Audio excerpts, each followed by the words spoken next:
아이고, 장인어른, 일어나셨어요? 하지만 기운이 없으시죠? 괜찮아요. 제가 편안하게 보내드릴게요. 힘 빼시고 가만히 계세요. 이 악마 같은 놈들, 당장 멈춰. 오호, 말씀도 하시네요. 역시 의지가 강하시군요. 당신, 왜 이러는 거야? 6개월 동안 당신 같은 늙은이랑 한 침대에서 자는 게 얼마나 역겨웠는지 알아? 이제 좀 편안하게 살고 싶어서 그래? 당신 돈과 보험금으로 우리는 새 인생을 시작할 거야. 안녕, 여보 좋은 꿈 꾸길 바래. 사연을 듣고 난 후 각자의 의견을 댓글로 남겨주시기 바랍니다. 사소한 댓글이라도 사연자분에게 큰 힘이 될 수 있습니다. 각색될 수 있고 사연자분의 입장에서 구성될 수 있습니다. 박남수 씨는 현재 60대 남성으로 30대에 결혼했다가 1년 만에 이혼한 후 거의 40년 동안 혼자 살아왔습니다. 그가 젊은 시절 결혼했던 아내와는 여러 이유로 맞지 않았지만 그중 가장 큰 이유는 잠자리 문제였습니다.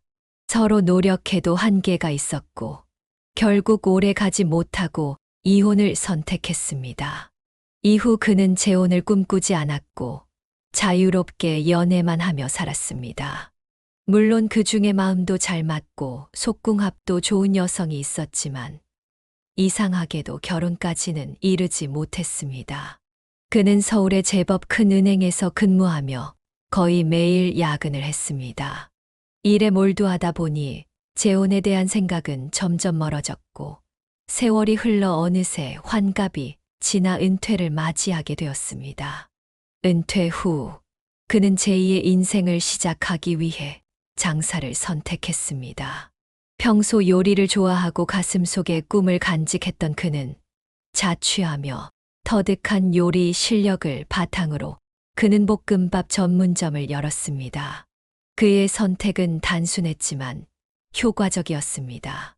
꼬들거리는 밥에 신선한 야채와 고기를 넣고 볶는 것이 전부였지만 그의 특유의 요리 방법은 많은 사람들의 입맛을 사로잡았습니다.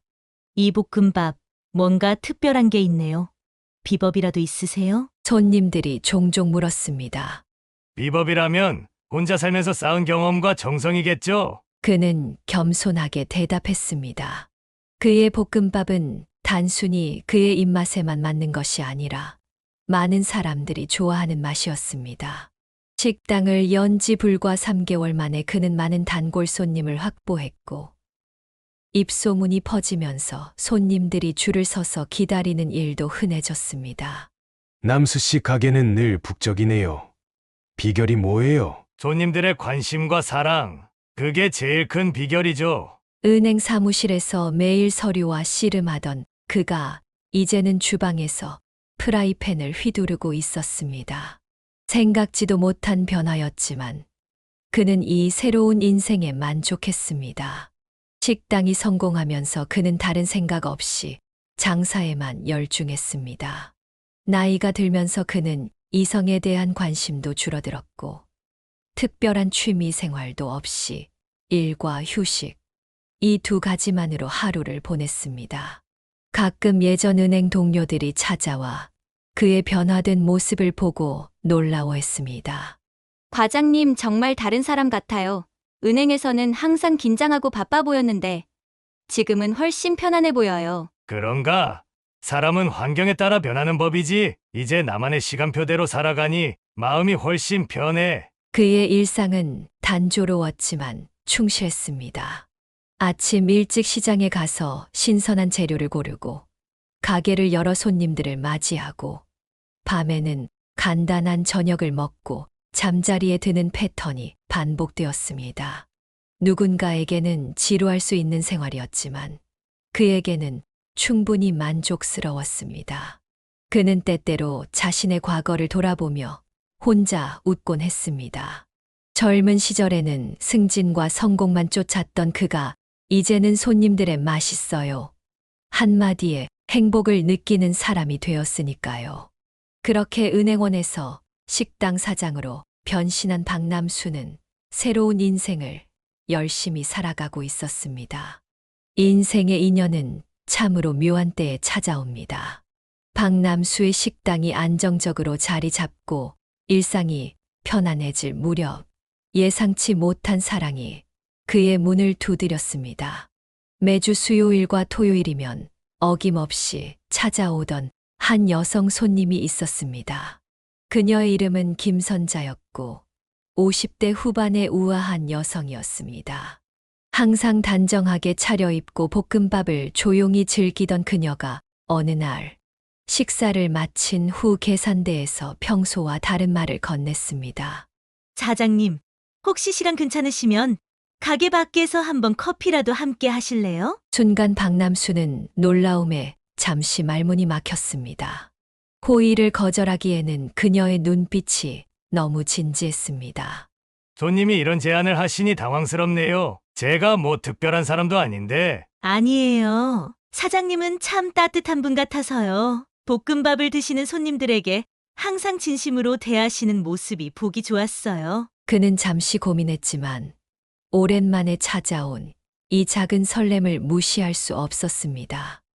그럼 다음 주 월요일에 가게 쉬는 날이니 그때 만나 뵐까요? 그렇게 시작된 첫 만남은 두 사람 모두에게 특별했습니다.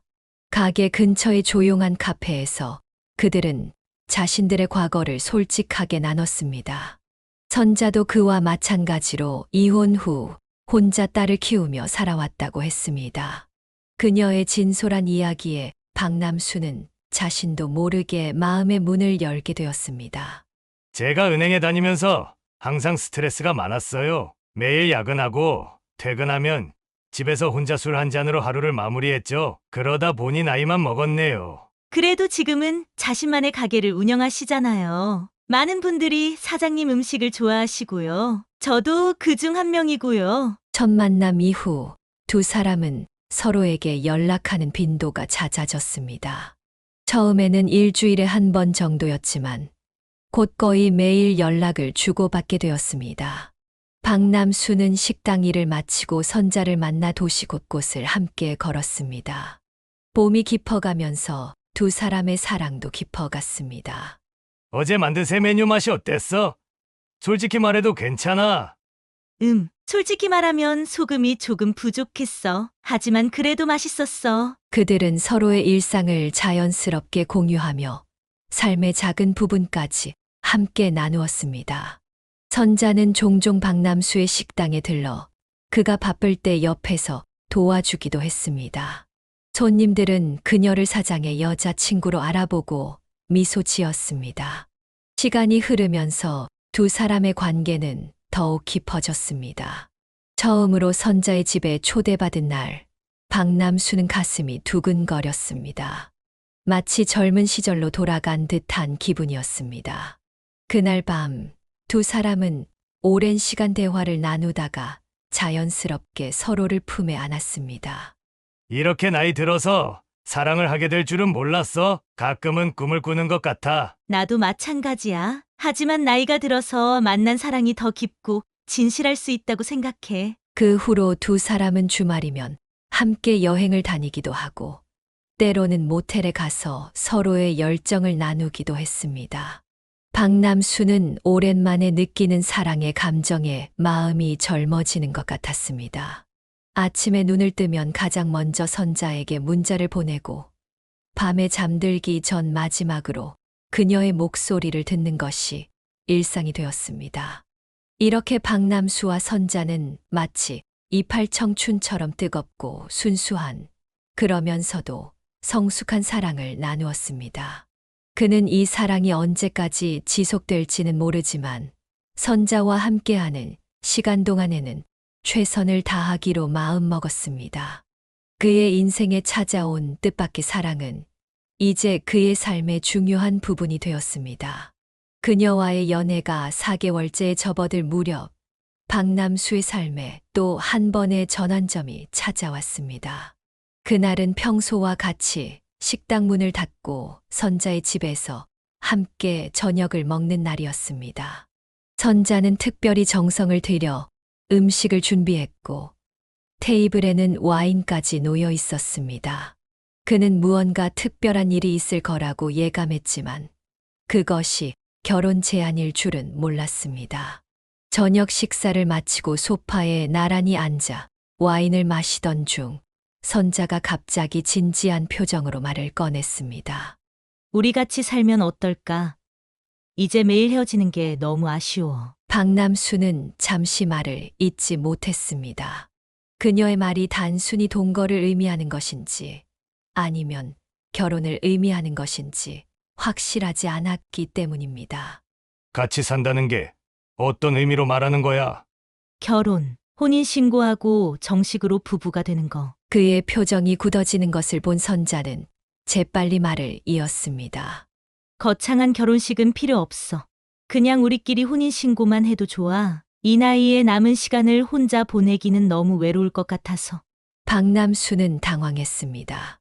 그는 선자와의 관계가 이렇게 빨리 결혼으로 이어질 거라고 생각하지 않았습니다. 그에게 재혼은 40년 동안 한 번도 진지하게 고려해 본 적 없는 일이었습니다. 갑자기 그런 말을 하니 좀 당황스럽네. 난 사실 재혼은 생각해 본 적이 없었어. 선자의 눈에 실망감이 비쳤습니다. 그럼 우리 관계는 어떻게 생각하고 있었어?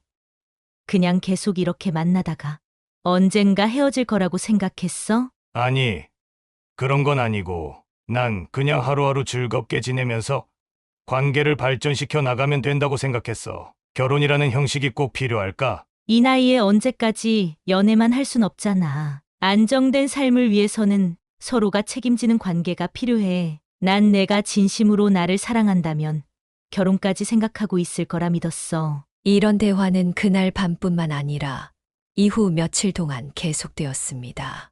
선자는 집요하게 결혼에 대한 이야기를 꺼냈고 때로는 눈물을 보이기도 했습니다. 박남수는 점점 압박감을 느꼈습니다. 계속 연애만 하고 싶다면 다른 사람을 찾아볼게. 난 정말 안정된 가정을 다시 꾸리고 싶어. 선자의 이 말에 박남수는 깊은 고민에 빠졌습니다. 그는 선자를 잃고 싶지 않았습니다. 비록 결혼은 계획에 없었지만 이제 그녀는 그의 일상에서 없어서는 안 될 존재가 되었습니다. 매일 아침 그녀의 문자를 확인하고 저녁에는 그녀의 목소리를 들으며 하루를 마감하는 것이 습관이 되었습니다. 며칠 동안의 고민 끝에 박남수는 결정을 내렸습니다. 선자를 만나기 위해 그녀의 집을 찾았을 때 그는 작은 꽃다발을 들고 있었습니다. 많이 생각해봤어. 내가 내 곁에 있는 게 얼마나 소중한지 깨달았어. 우리 결혼하자. 남은 인생을 함께 보내고 싶어. 선자는 기쁨에 차서 그를 끌어안았습니다. 정말 진심이야? 얼마 후 두 사람은 조용히 혼인신고를 마쳤습니다. 화려한 결혼식 대신 그들은 가까운 지인 몇 명만 초대해 작은 식사 자리를 가졌습니다. 그리고 선자는 자신의 집을 정리하고 박남수의 집으로 이사했습니다. 60대의 신혼생활은 처음에는 달콤했습니다. 박남수는 아침에 일어나 옆에 누군가가 있다는 사실이 여전히 낯설었지만 동시에 따뜻한 감정도 느꼈습니다. 선자는 그를 위해 맛있는 아침을 준비했고 식당에도 가끔 들러 도움을 주었습니다. 결혼하기 전보다 식당 장사가 더 잘 되는 것 같아. 너의 미소가 손님들을 더 많이 끌어들이나 봐. 요리 솜씨는 당신이 훨씬 좋지만 내 서비스 실력도 만만치 않거든. 그렇게 일주일 동안 둘은 행복한 시간을 보냈습니다. 하지만 인생이란 항상 예측 불가능한 법이죠. 그의 평화로운 신혼생활에 예상치 못한 변화가 찾아왔습니다.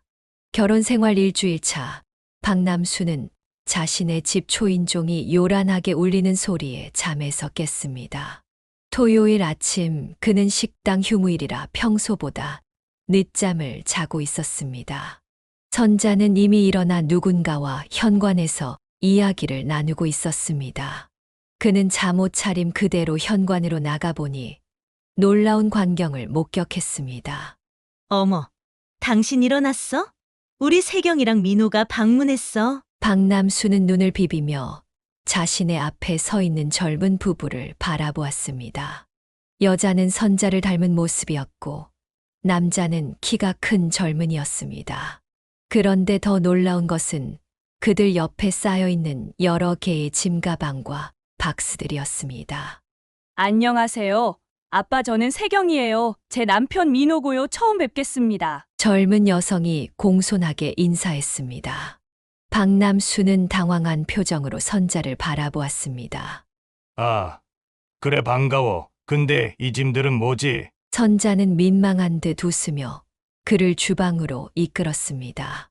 주방에 들어서자 그녀는 작은 목소리로 속삭였습니다. 있잖아, 우리 애들이 살던 월세집 계약이 끝났는데 새로 계약할 돈이 없대. 둘 다 취업 준비 중이라 수입이 없거든. 그래서 내가 잠시 우리 집에서 지내라고 했어. 잠시라니. 얼마나? 한 달 아니면 2달? 민호가 취업하면 바로 나갈 거래. 괜찮지? 우리 집도 넓은데 잠깐 같이 지내면 재밌을 것 같아서. 박남수는 깊은 한숨을 내쉬었습니다. 그는 결혼할 때 이런 상황을 전혀 예상하지 못했습니다. 40년 동안 혼자 살아온 그에게 갑자기 생긴 식구들은 큰 부담이었습니다. 당신, 이런 중요한 일을 왜 나한테 먼저 상의하지 않았어? 갑자기 다른 사람들이 우리 집에 들어와 사는 건 쉬운 일이 아니잖아. 선자의 얼굴에 서운함이 번졌습니다. 미안해. 그런데 우리 세경이가 어제 전화해서 너무 다급해 보였어. 엄마로서 어떻게 거절할 수 있겠어?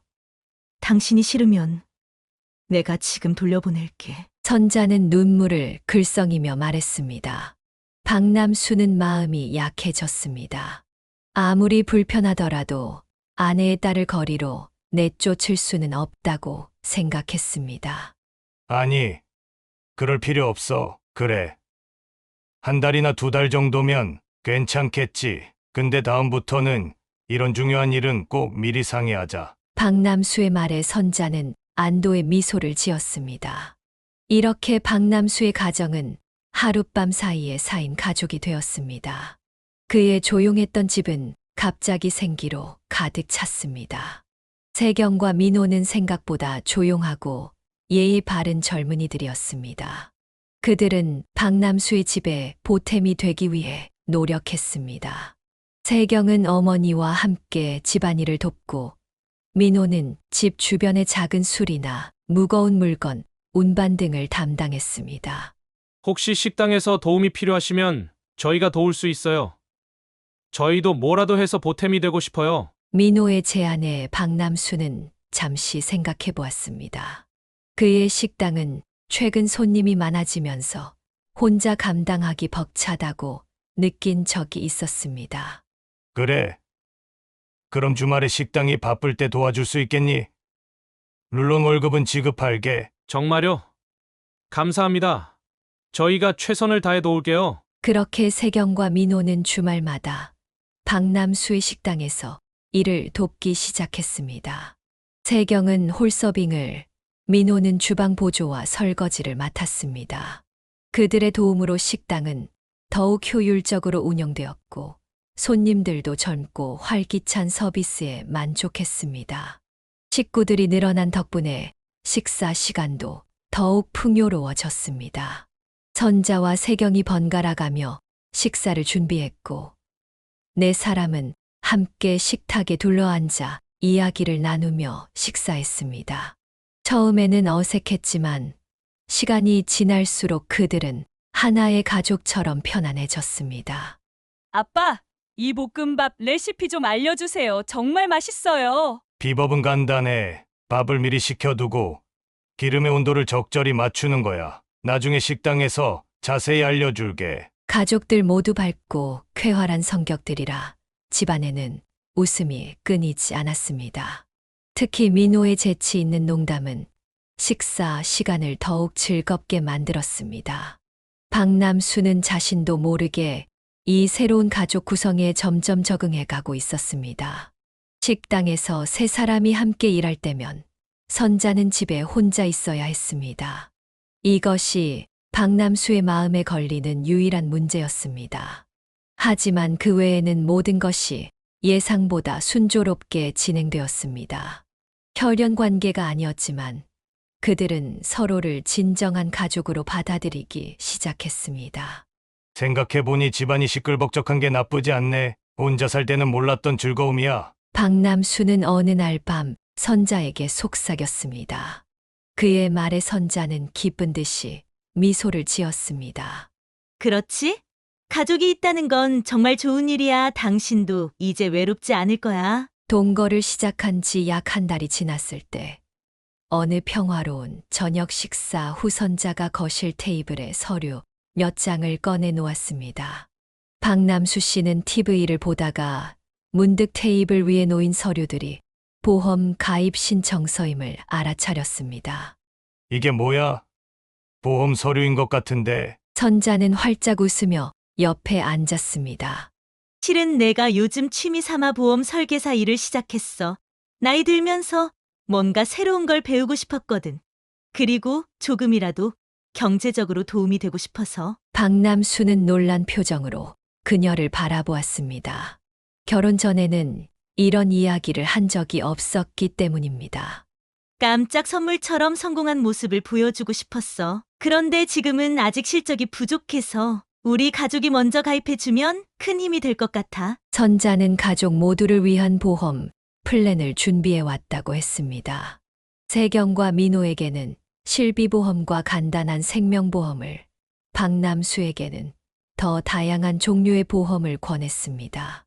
당신에게는 종합의료보험, 암보험, 그리고 이 세 가지 사망보험이 좋을 것 같아. 나이가 있으니까 미리 준비해두면 마음이 편할 거야. 박남수는 서류를 자세히 살펴보며 눈살을 찌푸렸습니다.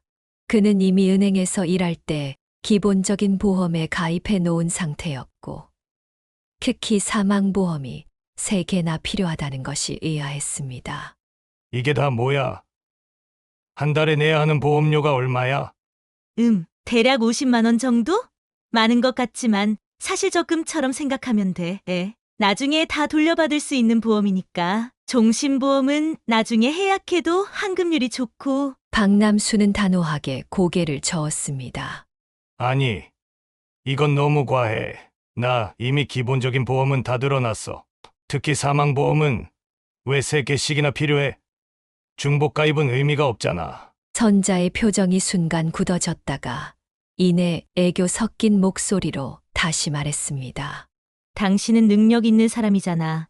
이 정도는 충분히 감당할 수 있을 거라고 생각했는데. 내가 새로 시작한 일인데 가족도 도와주지 않으면 어떻게 해? 그날 밤 선자는 침대에서 박남수에게 등을 돌렸습니다. 그가 다가가려 하자 단호하게 거부했습니다. 오늘은 기분이 안 좋아. 내 부탁 하나도 들어주지 않는 남편이 뭐가 좋다고. 다음 날부터 선자의 냉랭한 태도는 계속되었습니다.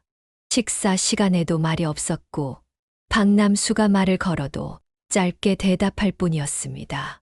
밤에는 항상 피곤하다며 일찍 잠자리에 들었고 그가 다가가면 잠들었는 척했습니다. 이런 상황이 일주일가량 지속되자 박남수는 점점 불안해졌습니다. 그는 새롭게 찾은 사랑과 가정이 이런 문제로 흔들리는 것이 두려웠습니다. 결국 그는 선자에게 다가가 타협점을 제안했습니다. 내가 다시 생각해봤어. 보험의 중요성을 이해해. 종합의료보험과 암보험은 가입할게. 사망보험은 한 개만 들어도 충분하지 않을까? 선자는 여전히 만족스럽지 않은 표정이었습니다. 사망보험이 중요한 이유는 만약에 사고로 당신이 갑자기 떠나게 되면 남겨진 가족들이 경제적으로 어려움 없이 살 수 있게 하기 위한 거야. 한 개로는 보장이 충분하지 않아. 하지만 3개나 필요한가? 각각 보장 내용이 달라. 하나는 순수 사망 보장, 하나는 질병으로 인한 사망, 그리고 하나는 재해 사망. 이렇게 모든 상황에 대비하는 거지. 결국 박남수는 항복했습니다. 새 가정의 평화를 위해, 그리고 아내와의 관계를 회복하기 위해 그는 모든 보험에 가입하기로 했습니다. 선자가 추천한 3개의 사망보험을 포함해 총 5개의 보험에 가입한 그는 한 달에 50만 원 가까이 보험료를 내게 되었습니다. 자, 이제 다 서명했어. 만족하지? 선자의 얼굴에 화색이 돌았습니다. 정말 고마워. 당신은 세상에서 제일 좋은 남편이야. 이제 우리 가족 모두 안전하게 보장받을 수 있게 됐어. 그날 밤부터 선자는 이전의 다정한 모습으로 돌아왔습니다. 그녀는 특별히 정성스러운 저녁을 준비했고, 오랜만에 둘은 달콤한 시간을 보냈습니다. 박남수는 비록 경제적으로는 부담이 되었지만, 가정의 화목을 되찾은 것에 만족했습니다. 이후 선자는 보험 일을 열심히 하는 듯 했습니다. 그녀는 종종 저녁 늦게까지 고객을 만난다며 외출했고, 박남수는 그런 그녀를 이해하고 응원했습니다. 하지만 은행에서 오랫동안 일했던 그의 경험으로는 보험 판매의 세계가 그렇게 순탄치만은 않다는 것을 알고 있었습니다.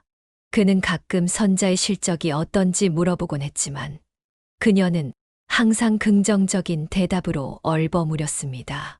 잘 되고 있어. 처음에는 힘들지만 점점 나아지고 있어. 당신이 도와준 덕분이야. 세경과 민호가 박남수의 집에 머문 지 거의 2달이 지났습니다. 처음 약속했던 12달의 기간이 지나가고 있었지만 그들이 이사 나갈 기미는 보이지 않았습니다.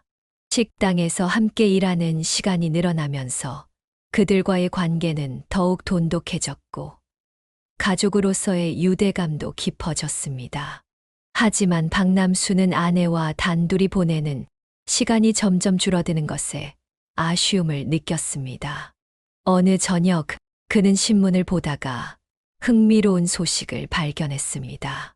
그가 수십 년간 근무했던 은행에서 계약직 사원을 모집한다는 공고였습니다. 경력직 우대, 연령 제한 없음, 3개월 수습 후 정규직 전환 가능이라는 조건이 눈에 띄었습니다. 이거 좋은 기회인데. 그는 중얼거렸습니다. 식사 시간, 박남수는 이 소식을 세경과 민호에게 전했습니다.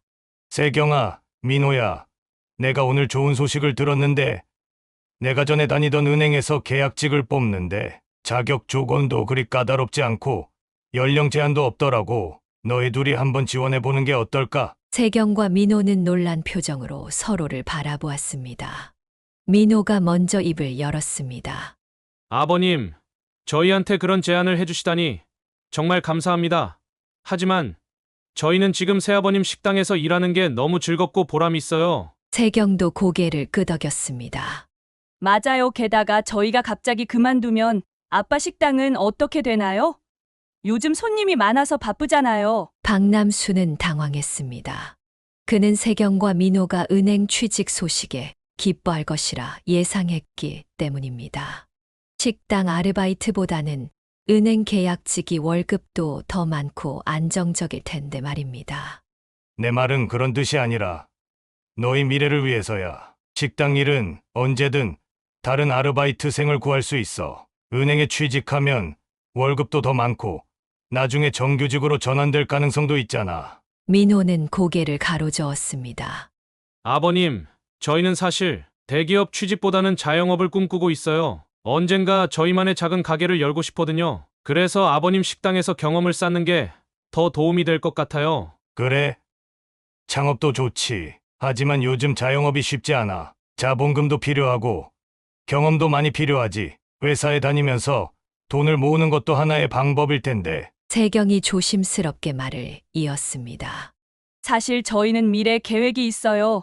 나중에 돈이 들어올 예정이라. 박남수는 의아한 표정으로 물었습니다. 돈이 들어온다고? 무슨 뜻이야? 아, 그냥 제 친척 중에 도와주겠다고 약속한 분이 계셔서요. 그래서 당장 돈 걱정은 안 해도 될 것 같아요. 박남수는 더 이상 묻지 않았지만 마음 한구석에 의문이 생겼습니다. 이 젊은 부부가 말하는 나중에 들어올 돈이 무엇인지 궁금했습니다. 하지만 그는 그저 자신의 과한 걱정이라고 자신을 다독였습니다. 며칠 후 박남수는 선자와 단둘이 있을 때 이 문제를 다시 꺼냈습니다. 세경이랑 민호가 은행 취직 제안을 거절한 거 알지? 좀 이상하지 않아? 월급도 더 많을 텐데. 선자는 한숨을 쉬었습니다. 그 애들이 요즘 젊은이들처럼 회사 생활보다는 자유롭게 살고 싶어 하나 봐. 이해해줘. 그건 이해. 하지만 언제까지 우리 집에 살 생각인지 모르겠어. 처음에는 12달이라고 했잖아. 벌써 2달이 지났어. 선자의 표정이 어두워졌습니다. 정말 그렇게 불편해? 세경이는 내 딸이고 집도 넓은데 조금 더 같이 지내면 어때? 불편한 건 아니야. 그냥 우리 둘만의 시간도 필요하지 않을까 싶어서. 선자는 잠시 침묵했다가 작은 목소리로 말했습니다. 알았어. 내가 애들한테 얘기해 볼게. 하지만 너무 서두르지는 말자. 그 애들도 지금 나름대로 열심히 미래를 준비하고 있으니까. 그렇게 대화는 끝났지만 실질적인 해결책은 나오지 않았습니다. 박남수는 마음 한편으로는 세경과 민호가 자신의 집에서 나가길 바랐지만 동시에 그들에게 정이 들어 갑자기 내쫓는 것도 마음이 내키지 않았습니다. 시간은 흘러 세경과 민호가 박남수의 집에 머문 지 6개월이 되었습니다. 그동안 그들은 식당 일을 성실히 도왔고 집안일도 적극적으로 도와 실질적인 가족의 일원이 되었습니다. 비록 혈연 관계는 아니었지만 박남수는 어느새 세경을 친딸처럼 여기게 되었고 민호도 믿음직한 사위로 생각하게 되었습니다. 생각해보니 집안이 시끌벅적한 게 나쁘지만은 않네. 오히려 활기차고 좋은 것 같아. 박남수는 어느 날 저녁 혼자 있을 때 이런 생각을 하게 되었습니다. 하지만 그럼에도 불구하고 가끔은 선자와 단둘이 조용히 지내고 싶은 마음이 들었습니다. 가족의 소중함과 개인적인 욕구 사이에서 그는 미묘한 균형을 유지하려 노력했습니다. 폭염이 기승을 부리던 7월의 어느 날, 민호가 식당 마감 후 기다렸다는 듯이 박남수에게 다가왔습니다. 그의 눈빛에는 평소와 다른 열기가 서려 있었습니다. 아버님, 요즘 너무 더워서 그런데 저희 가족 모두 휴가 좀 다녀오면 어떨까요? 시원한 계곡물에 발도 담그고 바비큐도 즐기고 어떠세요? 박남수는 잠시 망설였습니다. 식당을 비우는 것이 걱정되었고 또한 평생 혼자 살아온 그에게 가족 여행이라는 개념 자체가 낯설었습니다. 글쎄 식당은 어떻게 하지? 요즘 손님이 많아서. 세경이 재빨리 말을 이었습니다. 아빠, 다른 식당들도 여름휴가 때 문 닫잖아요. 앞에 여름휴가라고 써붙여 놓으면 손님들도 이해할 거예요. 게다가 아빠 얼굴색이 안 좋아 보여요. 너무 일만 하시니까. 선자도 거들었습니다.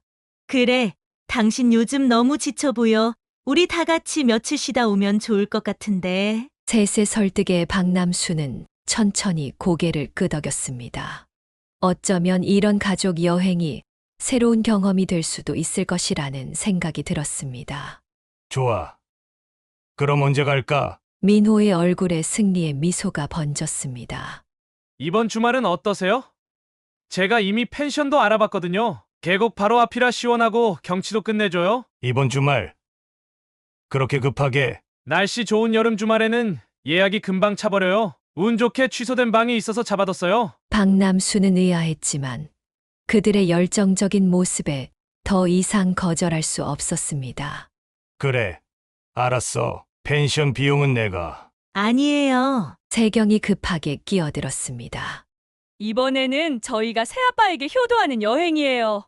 비용은 저희가 낼게요. 그동안 새아빠가 저희에게 많은 도움을 주셨으니 이번에는 저희가 보답할 차례예요. 박남수는 감동했지만 한편으로는 의붓딸과 사위가 갑자기 이렇게 여행을 강력하게 추진하는 이유가 궁금했습니다.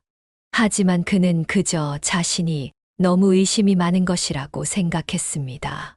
드디어 여행 당일, 네 사람은 민호가 운전하는 차에 올랐습니다. 도로는 휴가철 특유의 극심한 정체로 가득했고 평소 2시간 거리인 곳을 무려 5시간이나 걸려 도착했습니다. 해가 이미 지고 있었기에 계곡 물놀이는 다음 날로 미루고 펜션에 체크인했습니다. 아버님, 오늘은 피곤하실 테니 저희가 준비한 바비큐 파티로 피로를 풀어드릴게요. 민호는 적극적으로 나서서 바비큐 준비를 했습니다. 세경은 테이블을 세팅하고 선자는 음료와 안주를 준비했습니다. 여름밤의 시원한 바람 속에서 펼쳐진 바비큐 파티는 완벽했습니다. 자, 아버님. 오늘은 마음껏 즐기세요. 이 고기는 특별히 준비한 한우예요. 민호는 구운 고기를 박남수의 접시에 듬뿍 담아 주었습니다. 그리고 계속해서 그의 술잔을 채웠습니다. 아버님 건배해요.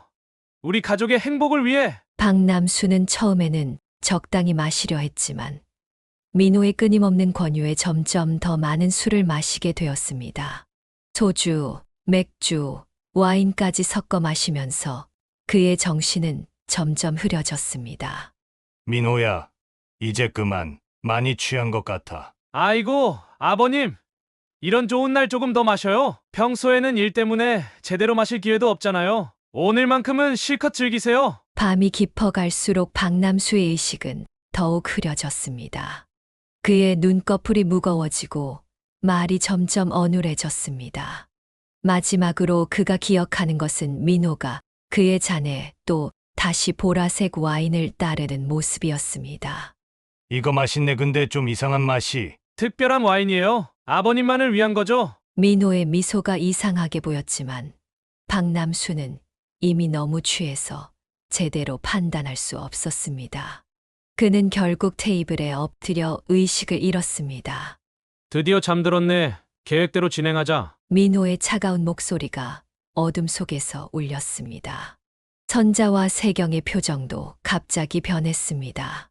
더 이상 그들의 얼굴에는 가족적인 따뜻함이 없었습니다. 대신 냉정하고 계산적인 눈빛만이 남아 있었습니다. 확실해? 이대로 하면 의심받지 않을 거지? 선자가 물었습니다. 걱정 마세요. 전 이런 사례를 충분히 연구했어요. 여름철 계곡 사고는 매년 발생하고 음주 상태에서의 사고라면 더욱 의심받지 않을 거예요. 세 사람은 의식을 잃은 박남수를 바라보며 음침한 미소를 지었습니다. 그들의 계획은 이제 막 시작되고 있었습니다. 어서 차에 싣자. 새벽이 되기 전에 끝내야 해. 민호와 세경은 박남수의 팔과 다리를 잡고 그를 차량 트렁크로 옮겼습니다.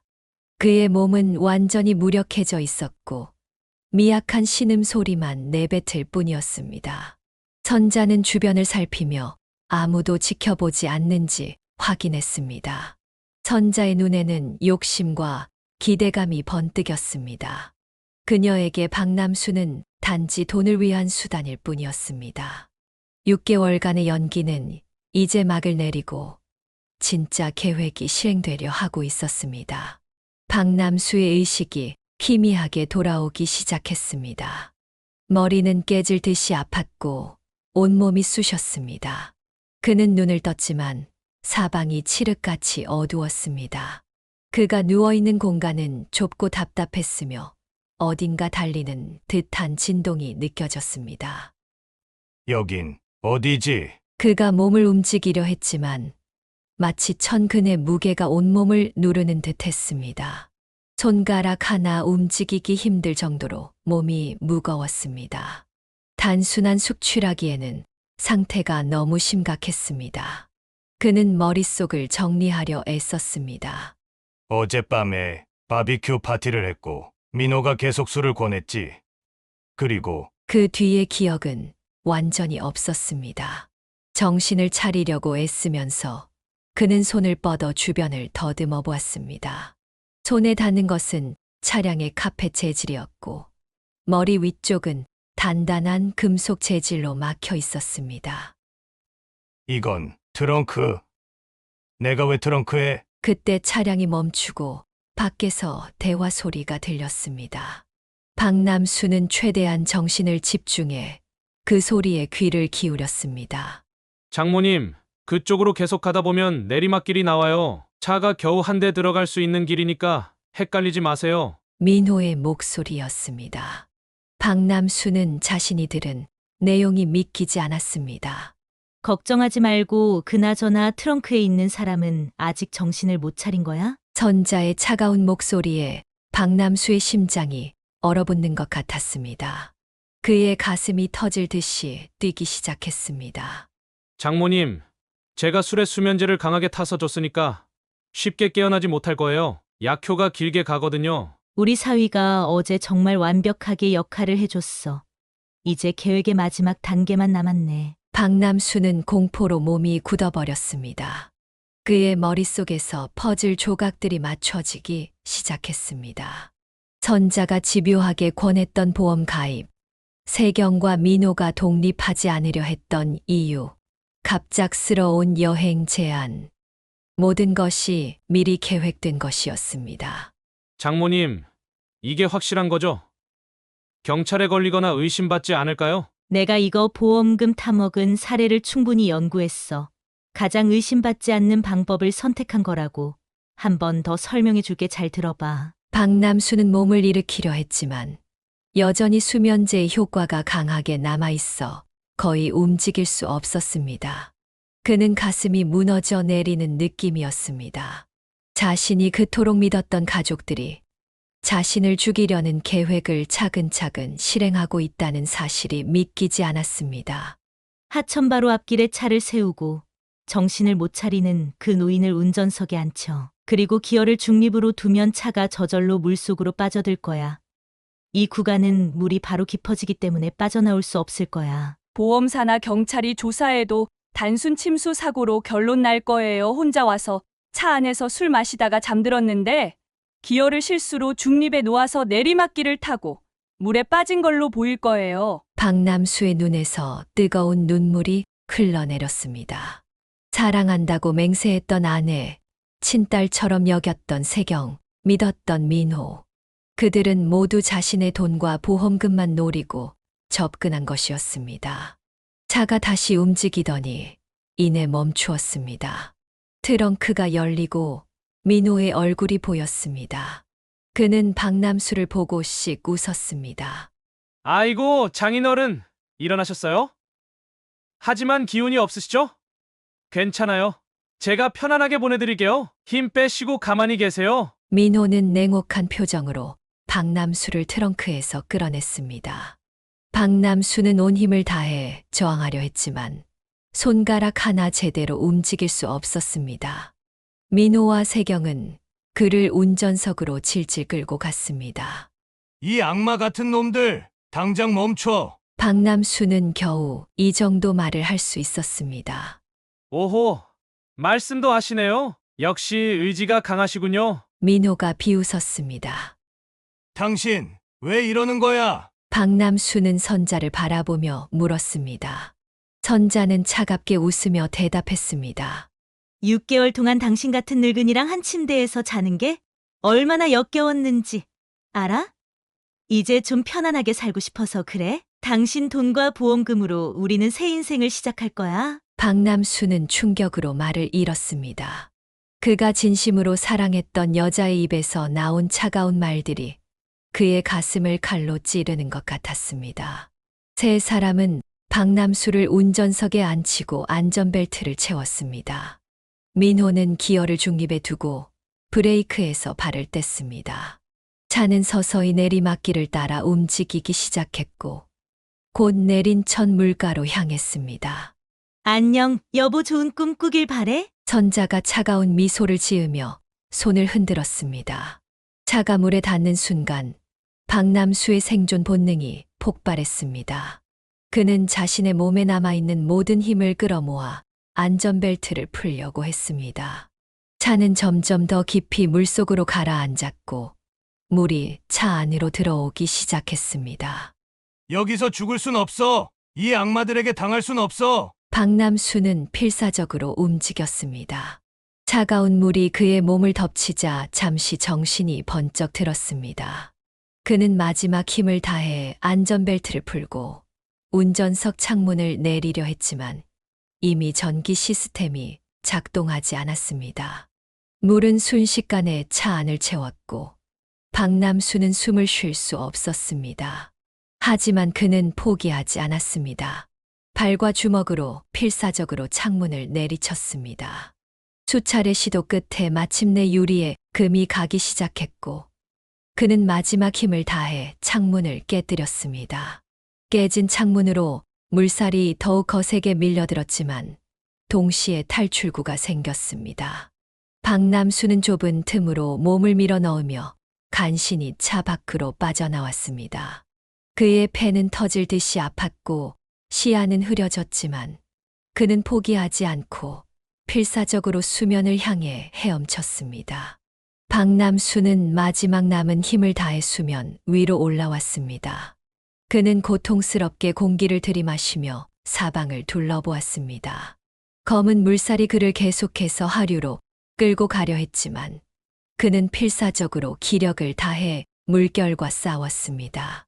그의 몸은 여전히 수면제의 영향으로 둔했지만 죽음의 위기를 겪으며 본능적인 생존력이 그를 지배했습니다. 살아야 해 반드시. 저 악마들에게 복수해야 해. 그는 간신히 계곡 가장자리의 바위를 붙잡고 물 밖으로 몸을 끌어냈습니다. 온몸이 젖은 채로 그는 바위 위에 쓰러져 숨을 가다듬었습니다. 머릿속에는 여전히 선자와 세경, 민호의 차가운 눈빛과 잔인한 말들이 맴돌았습니다. 박남수는 간신히 몸을 일으켜 비틀거리며 걷기 시작했습니다. 어디로 가야 할지, 어떻게 도움을 구해야 할지 알 수 없었지만 본능적으로 도로 쪽으로 향했습니다. 그는 추위에 떨며 걸음을 옮겼습니다. 여름밤이었지만 젖은 옷과 충격으로 그의 몸은 얼음장처럼 차가웠습니다. 얼마나 걸었을까? 멀리서 헤드라이트 불빛이 보였습니다. 박남수는 마지막 힘을 다해 도로 중앙으로 비틀거리며 나갔습니다. 차량이 급브레이크를 밟으며 그 앞에 멈춰 섰습니다. 아저씨, 괜찮으세요? 차에서 내린 젊은 남성이 박남수에게 달려왔습니다. 박남수는 말하려 했지만 목소리가 나오지 않았습니다. 그는 그저 고개를 흔들며 도움이 필요하다는 신호를 보냈습니다. 온몸이 다 젖었네요. 계곡에 빠지신 건가요? 일단 차에 타세요. 병원으로 모셔드릴게요. 젊은 남성이 박남수를 부축해 차에 태웠습니다. 따뜻한 차 안에서 그는 조금씩 정신을 차리기 시작했습니다. 감사합니다. 박남수가 겨우 말을 꺼냈습니다. 괜찮으세요? 무슨 일이 있으셨나요? 남성이 물었습니다. 박남수는 잠시 망설였습니다. 자신의 이야기가 너무 황당해서 믿어주지 않을까 걱정되었지만 지금 상황에서는 진실을 말하는 것 외에 선택지가 없었습니다. 제 가족이 저를 죽이려고 했습니다. 그는 떨리는 목소리로 말을 이었습니다. 아내와 의붓딸, 그리고 사위가 보험금을 노리고. 젊은 남성의 표정이 갑자기 진지해졌습니다. 그는 차를 길가에 세우고 박남수를 똑바로 쳐다보았습니다. 자세히 말씀해 주시겠어요? 제가 강원경찰청 강력범죄수사팀 형사 김준호입니다. 박남수는 놀랐지만 동시에 안도감을 느꼈습니다. 우연히 만난 사람이 경찰이라니 이것은 분명 기적이었습니다. 그는 천천히 처음부터 자신의 이야기를 들려주었습니다. 황혼 재혼부터 시작해 보험 가입, 가족 여행, 그리고 방금 전 살인, 시도까지 모든 것을 털어놓았습니다. 그들은 제가 죽었다고 생각할 테니 아마도 아직 그곳에 있을 겁니다. 김준호는 차를 돌려 박남수가 물에 빠진 장소로 향했습니다. 동시에 무전기로 지원을 요청했습니다.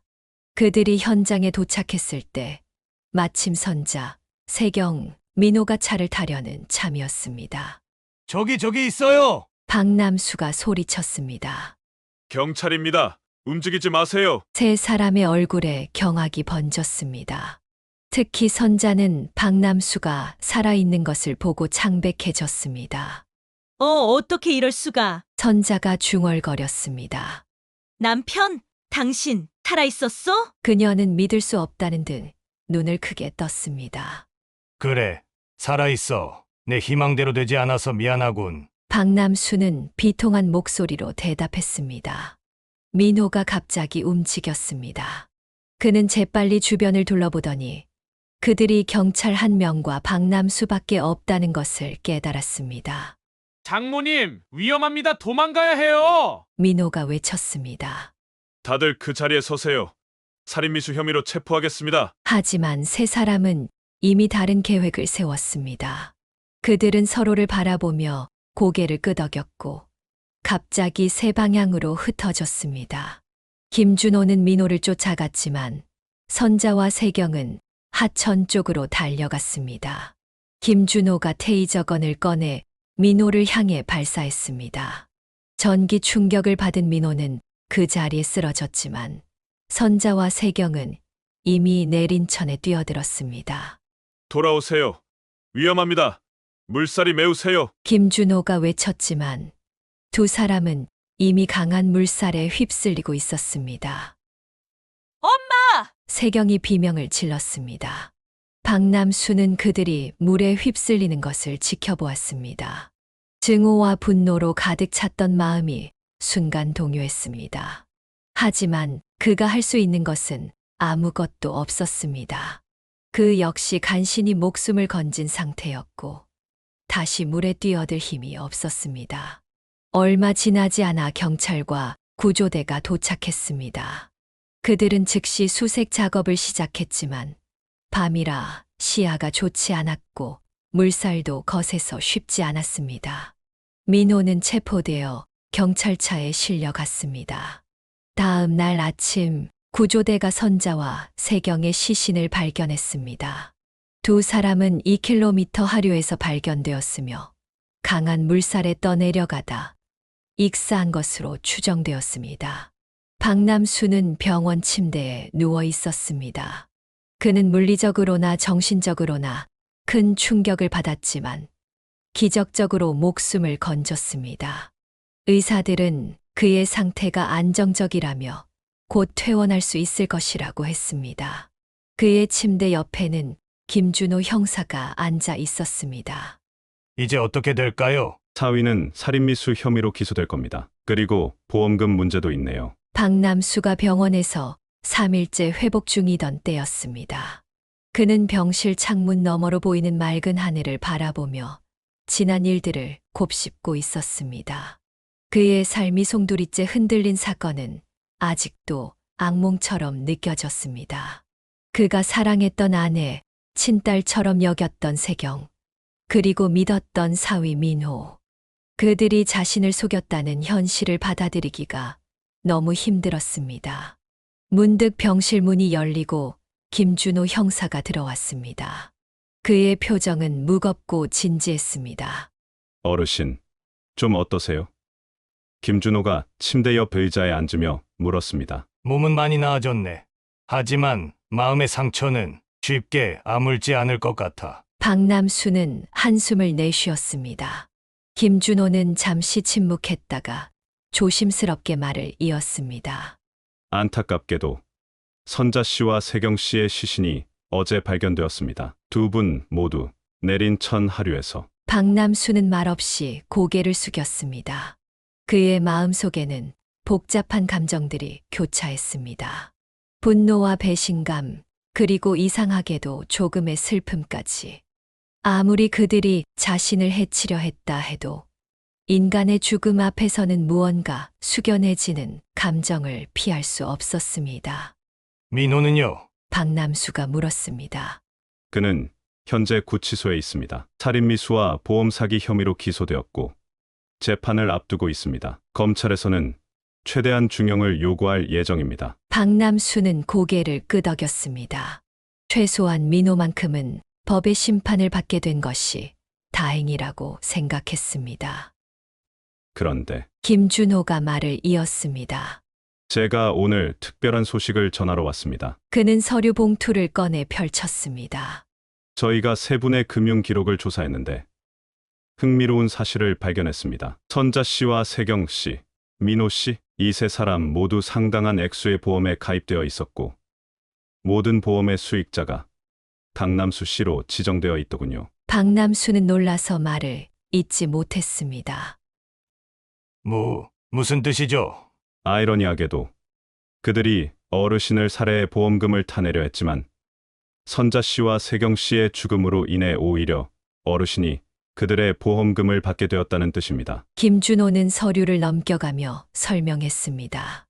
선자 씨는 사망보험 2개에 가입되어 있었고, 세경 씨도 생명보험과 상해보험에 가입되어 있었습니다. 모두 합하면 약 5억 7천만 원 정도의 보험금을 어르신께서 받으실 수 있을 것 같습니다. 민호 씨의 보험금은 그가 생존해 있기 때문에 해당되지 않고요. 박남수는 입이 떡 벌어졌습니다. 그는 도저히 상황을 이해할 수 없었습니다. 그게 어떻게 가능한가요? 왜 그들이 자신들의 보험금 수익자를 나로 지정했을까요? 김준호는 민호의 자백 내용을 설명했습니다.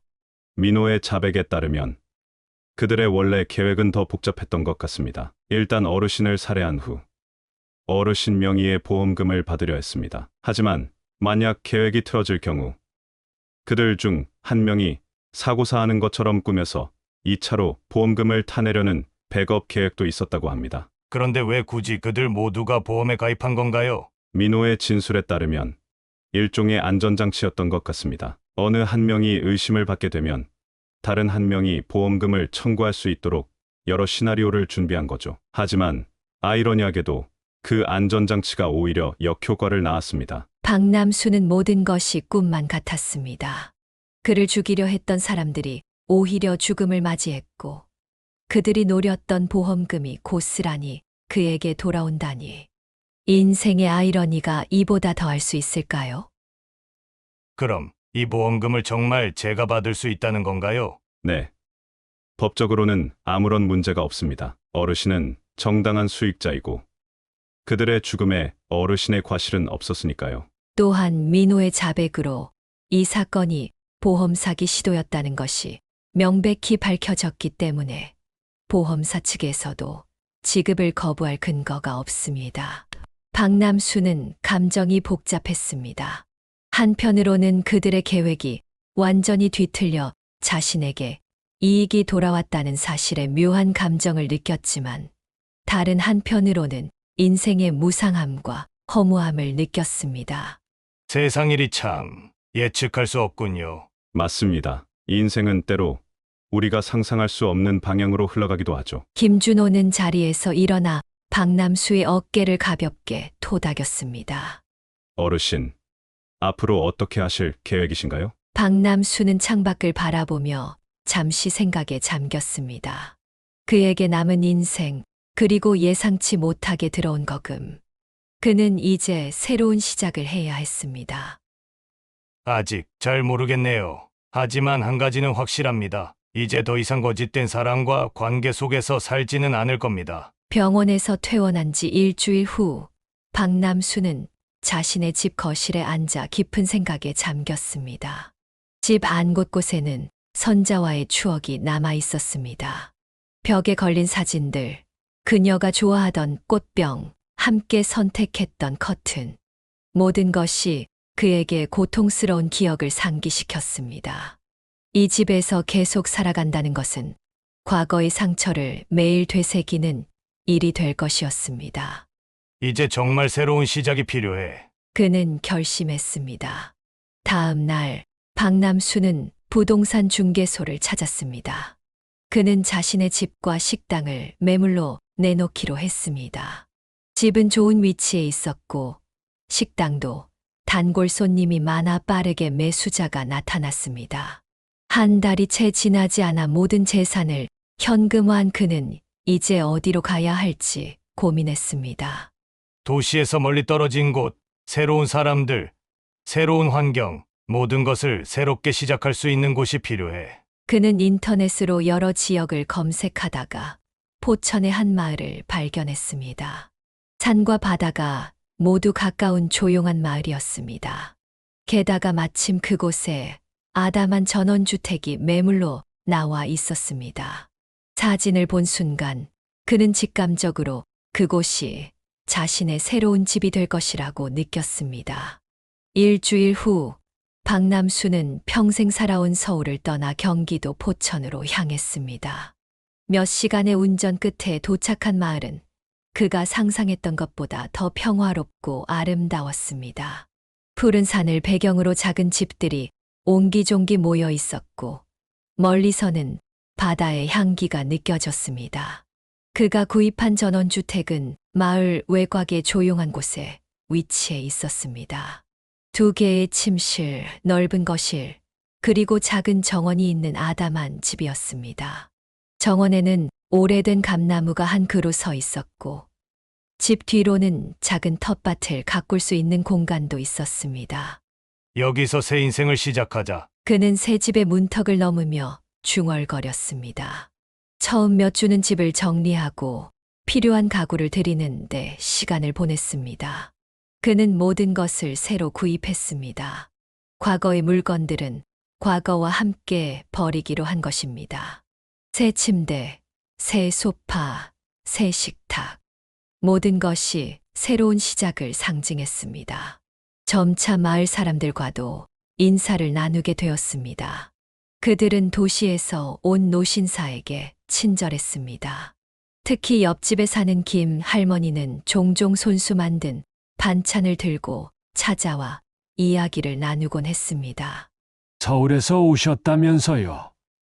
여기 생활은 어떠세요? 처음엔 적응하기 힘들었지만 이제는 이곳의 평화로움이 좋아요. 사람들도 정말 친절하고요. 박남수는 텃밭을 가꾸기 시작했습니다. 상추, 고추, 방울토마토. 자신이 먹을 만큼의 채소를 직접 기르는 것은 생각보다 즐거운 일이었습니다.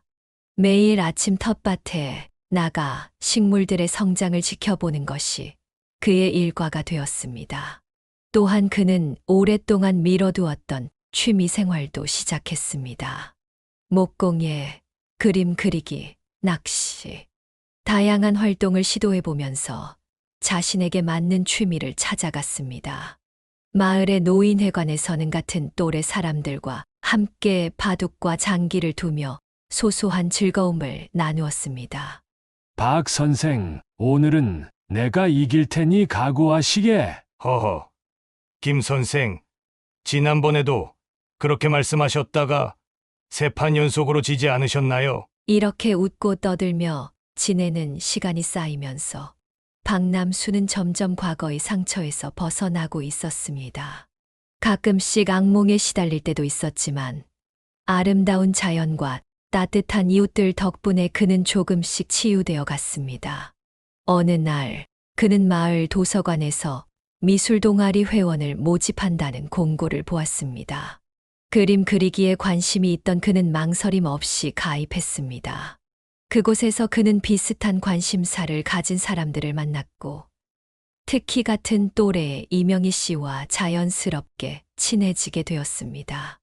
박 선생님 그림 실력이 대단하시네요. 전에도 그림을 그리셨나요?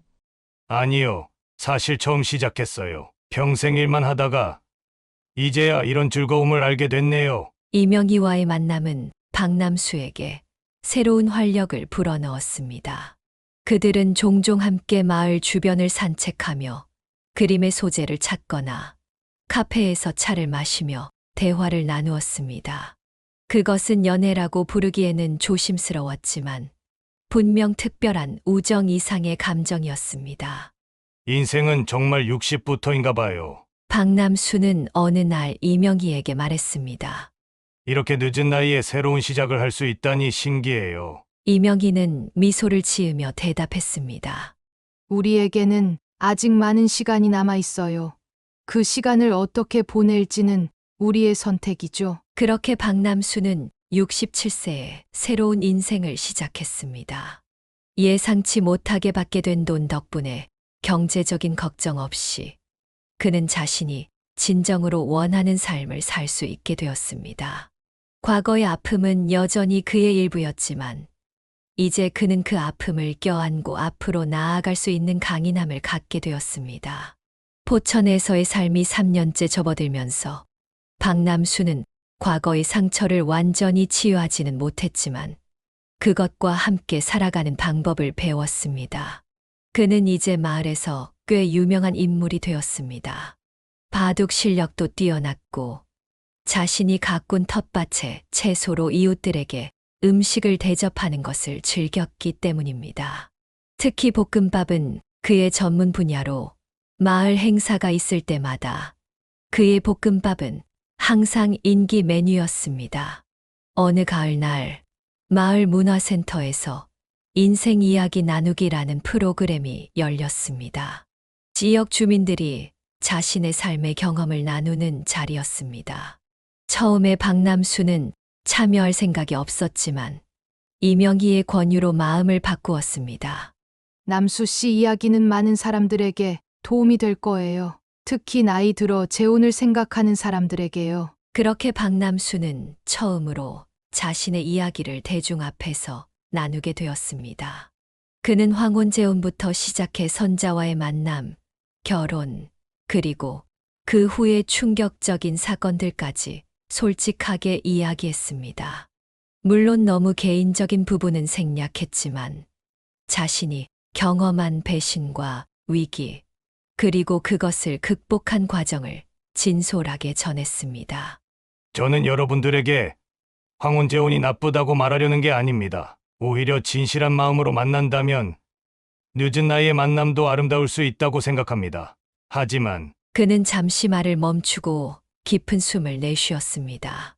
세상에는 돈이나 재산만을 바라보고 접근하는 사람들이 있습니다. 특히 우리처럼 나이 든 사람들은 외로움에 약해질 수 있고 그런 약점을 노리는 이들이 있다는 것을 알아야 합니다. 청중들은 숨소리도 내지 않고 그의 이야기에 집중했습니다.